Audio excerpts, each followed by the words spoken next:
You ask Tiger to solve. This deals with linear equations with one unknown. The final result is x equals 21. Let's solve it step by step. Simplify the expression. Expand the parentheses. Simplify the arithmetic. Group all constants on the right side of the equation. Add 36 to both sides.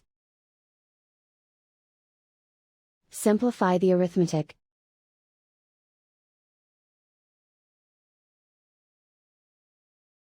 Isolate the x. Divide both sides by 3. Simplify the fraction. Find the greatest common factor of the numerator and denominator.